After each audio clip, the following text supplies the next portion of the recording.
Prime Minister of India, Dr. Manmohan Singh Ji, Governor of Maharashtra, K. Shankar Narayanan Ji, Chief Minister of Maharashtra, Prithviraj Chavan Sahab, Chairman of the Board of Governors, IIT Bombay, Dr. Anil Kakotkar Ji, Chairman of Wipro Limited, Azim Premji Ji, Director of IIT Bombay, Devanke Khakarji, Members of the Board of Governors of the Senate, distinguished guests, and young students. It is indeed a privilege and an exceptional honor for me to participate in this historic convocation function. This event is significant as it marks the outturn of the 50th batch of IIT Bombay graduates, whose brand is known worldwide for its excellence. IITs are undoubtedly the crème de la crème of professional technical education in India. They command an unprecedented reputation for excellence in technical education, and whose alumni occupy the highest positions internationally in R&D, business, industry, and even government. I must say that IIT Bombay, even amongst the older IITs, has been a front runner, and it has been fortunate to have had, over the years, devoted, creative, and brilliant faculty and managers. I salute the founding faculty and builders of IIT Bombay and their successors for their contribution to creating a world-class institution that has served the nation well. The nation is proud of IIT Bombay.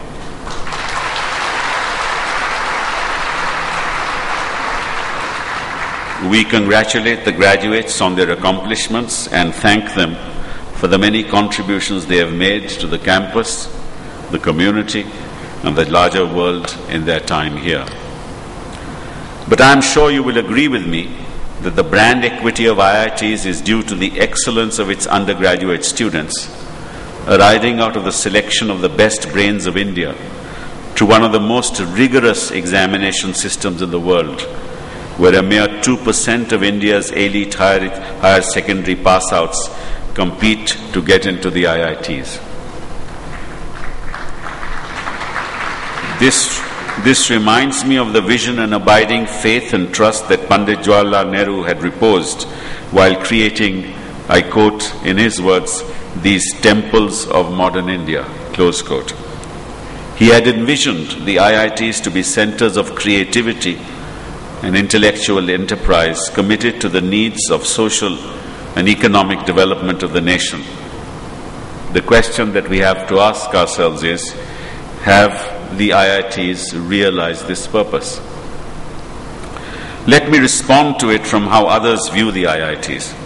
About a year ago, I was requested to write a preface for a report brought out by the World Bank titled, quote, "The Road to Academic Excellence, the Making of World-Class Research Universities," close quote, edited by Philip Altbach and Jamil Salmi, Professor N. Jayaram of Tata Institute of Social Sciences, contributed the chapter on Toward World-Class Status, the IIT System and IIT Bombay.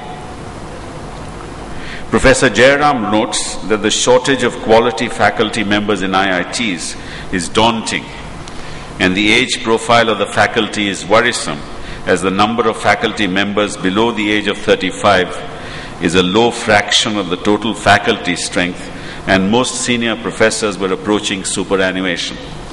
Also, faculty productivity, as reflected by number of research publications PhD generated and external consultancy and sponsored research, was somewhat low. Collectively, we recognize these weaknesses and are endeavoring to rectify this. We would accord IITs all the support to radically ramp up their R&D and innovation activities within the 12th five-year plan period. I believe that the IITs, to realize the vision of Pandit Nehru, would need to put in place 4 complementary sets of factors.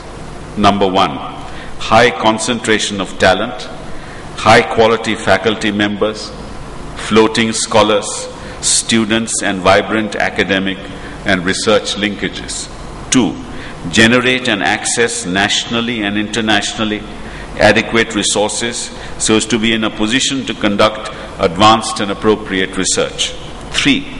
Put in place flexible and conducive governance systems that encourage decentralized scientific and innovation management.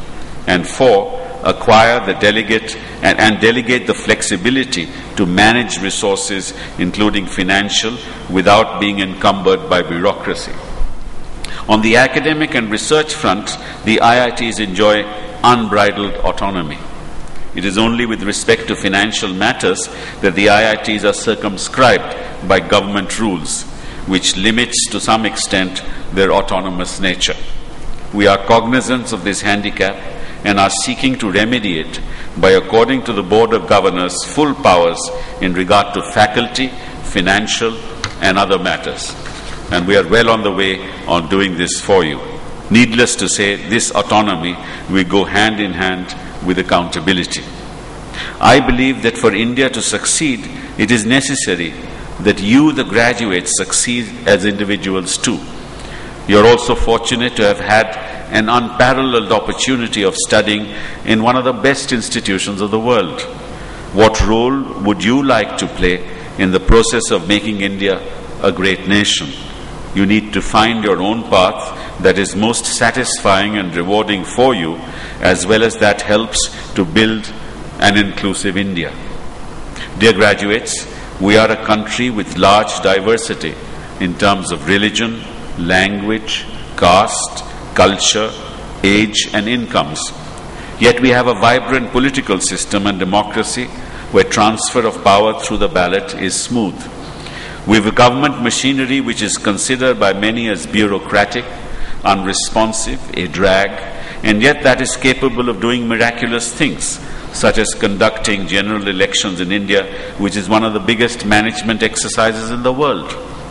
Young people like you are breaking down barriers of caste, creed, religion, sex and region at a rapid rate the world over to usher in change. But there is a lot more change to be made and a lot more barriers to be broken.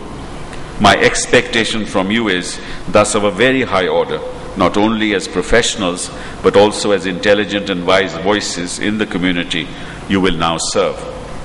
Friends, let me assure you that it is a great time to be an Indian. Even more, it is a great time to be in India. Enjoy being part of the action in a country with a proud past and destined for a great future. It is also the time when the nation needs the very best of truly educated minds, their skills and specialized knowledge, their patience, understanding, tolerance, and above all, compassion. Don't let the fire in the belly subside. Passion makes the difference between an average and an outstanding performer. Remember that your degrees will help you make a living, but it is your education that will help you find a life. And both will help you make a difference in the lives of others. When the right man is there in the right place at the right time, everything works, even if nothing else is there. The question that you have to ask yourselves is, will you be the right person?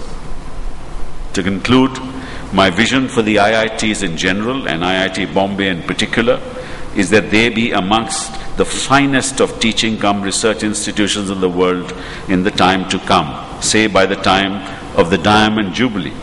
It commands a global brand equal and, if not better, I am sure in the time to come, than even MIT and Caltech. Thank you. Jai Hind.